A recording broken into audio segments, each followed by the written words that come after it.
The man sat there upon his desk, tapping away at the keyboard of his computer at a rhythmic pace. The clicker-clacker filled the small office. He was completely devoted to the screen. That was when the door swung open. A short man of Asian descent ran up to the person at the computer, almost skipping as he walked. "Lucas, I've got some things to show you." Lucas glared at his visitor, annoyance blazing in his eyes. "I'm busy, Rao. It's bad enough I have to work Saturdays. I don't need you distracting me." Rao glanced at the computer screen and then back at Lucas. "But I'm supposed to come to you if I have any updates on my work." "You were just assigned that new project yesterday. Don't tell me you finished it already."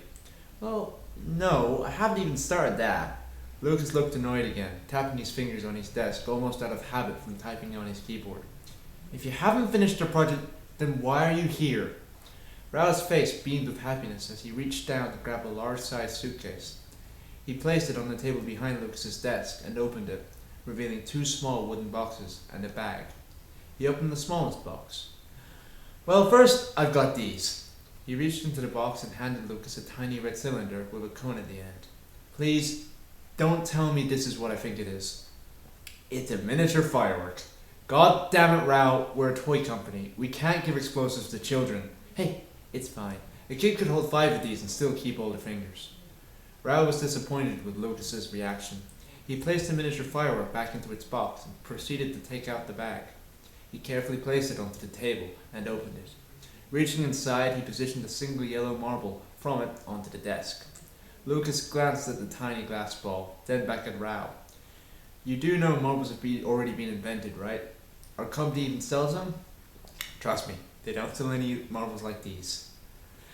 He grabbed another blue marble and placed it next to the first one. As soon as he let it go, it began to move around it. Rao then placed his entire hand into the velvet bag and grabbed 7 more marbles, placing them upon the desk as well. As soon as he did, they too began to orbit the first. "Okay, I like this one. How does it work? Is it magnets?"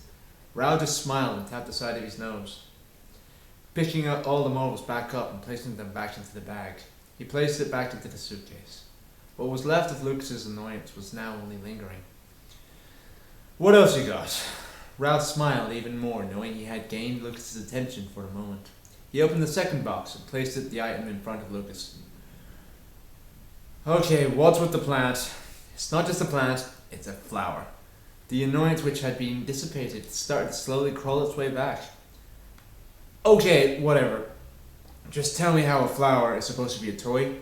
Plants aren't known for their entertainment value." "Well, it's usually true, but this plant's special." He reached into the box and took out a water-filled pipette. He squirted 3 tiny drops onto the plant's petals. As he did so, it began to tremble, suddenly growing upwards, drastically changing in size. "Rao, you construct toys. How do you increase the growth rate of a flower?" Rao smirked and then shrugged. "Just kind of tinker with it." Lucas looked even more confused now. His face strained as he was trying to remember if Rao had some kind of botanical engineering background. "Okay, you made a fast-growing plant. That's neat. It could even be revolutionary, but still not a toy." Rao was upset by Lucas's didn't like his plant, so he placed it back onto the table, noting that it no longer fit in the box it came in. Lucas peered into the suitcase and noticed that he was out of boxes to showcase. "Well, if that's all, I think we'll just go with your marbles." No, that isn't it. I've still got more to show you." Lucas started tapping his fingers upon the desk again, trying to resist the urge to just yell at Rao to get out of his office so he could get his work done. He gritted his teeth. "How much more?" Rao held up 3 fingers. "Just 3 more, and then I'm out of your hair." "Fine, but could you hurry up?" Rao reached into his pocket and took something out. Lucas rolled his eyes into the air. "Are you seriously showing me a balloon?" Rao ignored him and inflated it, tying up its end and letting it float. Lucas was about to talk again, but Rao simply put his fingers to his lips. "Shh! You told me to hurry." He turned around and pressed the light switch. At first nothing changed, but then the balloon started to illuminate, like a low-powered light bulb. Lucas clapped sarcastically. "Okay, fine. You've somehow made a balloon nightlight. I have no idea how you did it, but at this point I'm starting to not care." Rao frowned at him as he turned the lights back on, the balloon's illumination disappearing as soon as he did. He then whistled loudly. Lucas stared at Rao confused and then quickly turned his gaze over to the door as he noticed a short, plump, black and white bird waddle into the room. That's a penguin. Yes, it is. I made it yesterday. What do you mean, you made it yesterday? I walked into my workshop and then I created it.